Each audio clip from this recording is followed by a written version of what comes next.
Since the beginning of time, man has searched for entertainment.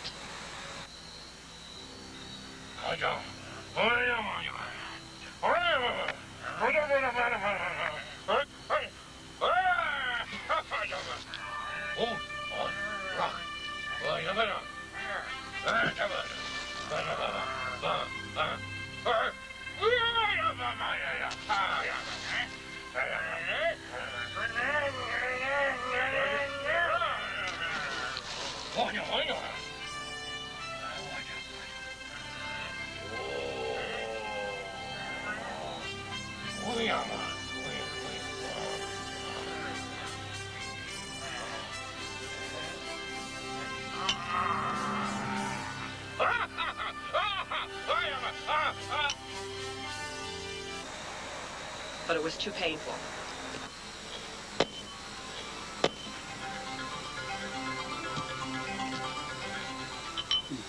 As time went on, the thirst for entertainment became more sophisticated.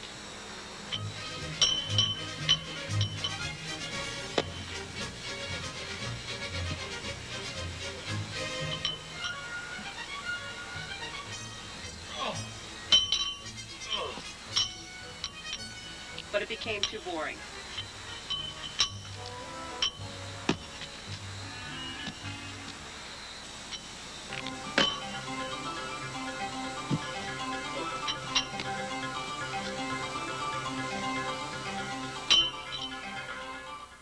Sophistication grew, and so did the game.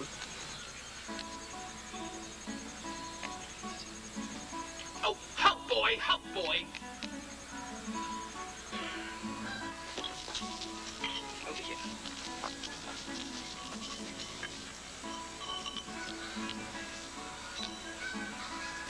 Oh!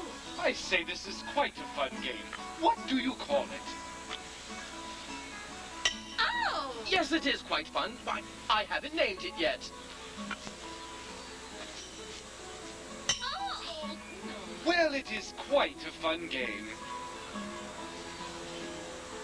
Oh! Yes, it is quite. That's it. I'll call it Quoits. But it soon became dangerous and tough to replace the hub holders.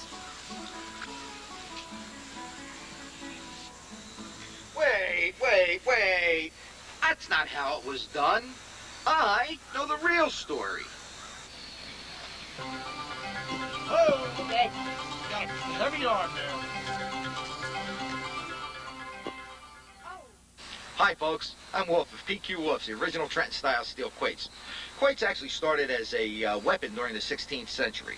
They were called work weights then, and thrown at groups of charging soldiers. Hey, this is cool. This is Johnny Black. Hi. He's the president of the PQPA, the Premier Quoit Players Association. Hey, thanks for the commercial. No problem, John. Okay, folks, back to our quick history lesson. Sometimes when throwing the work weight, a specific target was picked. Other times it was thrown randomly to hit whatever it could. Usually, but not always, the outside rim, the impact area, was sharpened to make it a throwing, cutting weapon. If it wasn't sharpened, it was worn on the belt, just like Zena's. It was the Eastern Indian warriors who preferred to have it sharpened, and they created a special turban to carry it with them. You can see them being used on TV today. I said that already. But eventually, quoits were used as a shoe for carriage horses. From there, it became a pitching game. Quoits were brought to the United States from England. What kind of horse is going to wear this? John, we aren't finished with a history lesson. Fine. Let's move on to the modern version of quoits that we play today. In order to play this game, you have to have the proper equipment. First, you need to have 2 hubs. Then, you need the quoits, 4 in a set. You will need to use something to put the hubs into the ground. A hammer is the best. We do not recommend you use the quoit to pound the hub. The hubs are then placed 21 feet apart. At this point, you're ready to play. This is really all you need to do to get started. That's true. In order to tell the quoits apart, 2 have the letter P stamped into them, and 2 have the letter Q. To determine who goes first, flip a coin. Or a quoit. And remember, previous winners always go first. True. And you can stand anywhere on or behind the hub line. What's the hub line? A hub line is an imaginary line that lies perpendicular to the hub. Gotcha. Hey, be careful. Sorry. Hey, you're supposed to yield the hub to the pitcher. That's right, Johnny. I should be about 5 feet away. And out of his sight line. Sorry. The first quoit pitched must always be a male quoit. A male quoit? Oh, by that I meant letter or rounded side up. And remember, players must always pitch alternately, not consecutively. At some point, it may be necessary to move the hub up or down. This can only be done before the next inning. What do you mean by inning? An inning is when both players or teams have had their turn, when they've had their pitches at the hub. Make sure the hub always stays 2.5 inches above the court. You can estimate that by using 3 fingers. Hey, Wolf, what about scoring? Glad you asked that, JB. A ringer always counts 2 points. The top ringer always gets the point. Hey, Wolf, I just threw a leaner. How do we score that? Can I answer this one? Go ahead, JB. Leaners get 1 point. If there are 2 leaners from 2 different players, the one closest to the hub gets the point. Very good, JB. I'm closest to the hub. Do I win? Only if your quoit's within a quoit length of the hub, like this. That's how you measure. Nope. Inning's over. Play resumes. Wolf, my quoit just hit the wall. Can I still score with it? No, it's dead. Take it off the playing surface. The most important rule, do not remove your live quoits until scoring is finished. And if you violate this rule, 2 points go to the opposing player or team. The first team or player to reach 21 wins the game. But they must win by 2 points. I'm killing them. The score's 12-0. Well, the game's over. 11-0's a shutout. But the best 2 out of 3 games wins the match. All right. I want to learn to play this game right. Now, tell me, how do I make my very own quoit court? I mean, a professional PQPA quoit court. I can't wait to see my friends playing on my very own professional PQPA quoit court. Calm down. John, keep the work weights away from this guy, will you? Listen, first of all, you need an 8x8 square surface, level. That could be constructed out of 2x6s treated wood, anchored in the ground. Yeah, go on. Or you could use 6x6 inch treated wood.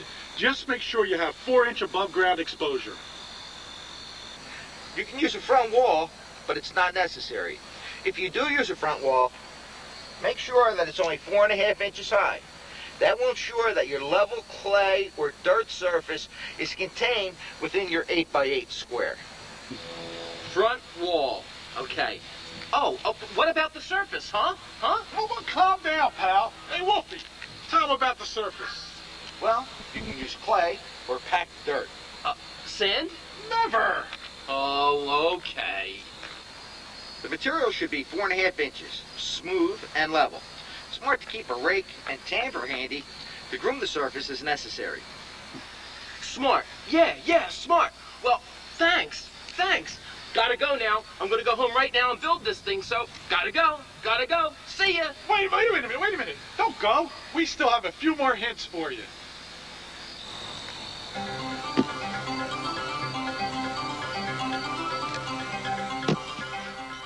Do not throw a quoit like this. Do not throw a quoit like this.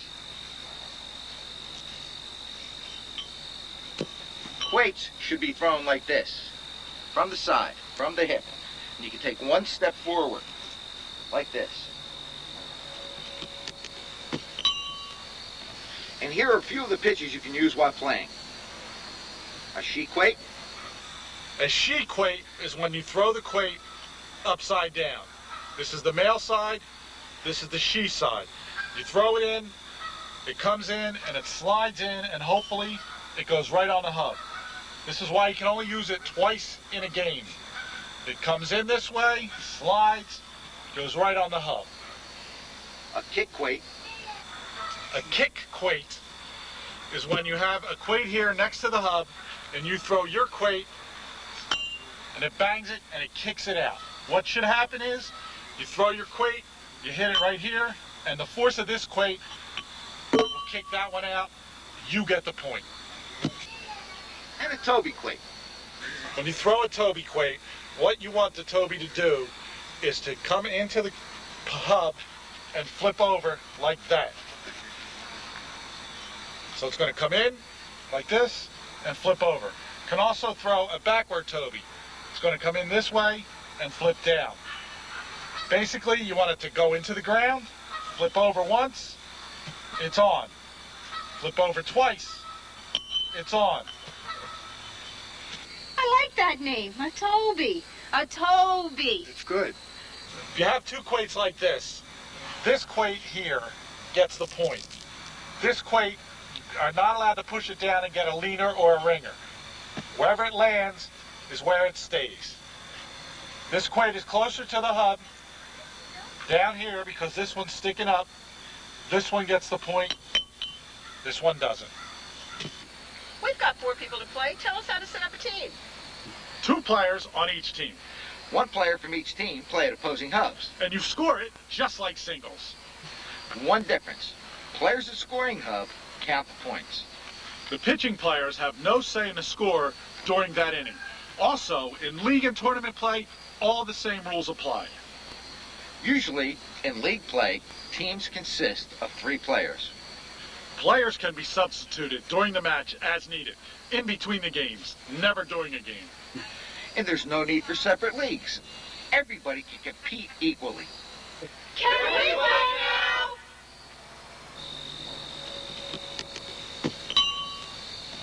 Remember, the game of quoits is fun and addicting. It's easy to learn, but difficult to master. Well, that about covers it. Yes, I would say that's about all you can say about quoits. Quite. And remember, if you don't have a court, just place the hubs 21 feet apart. And have fun. Quite.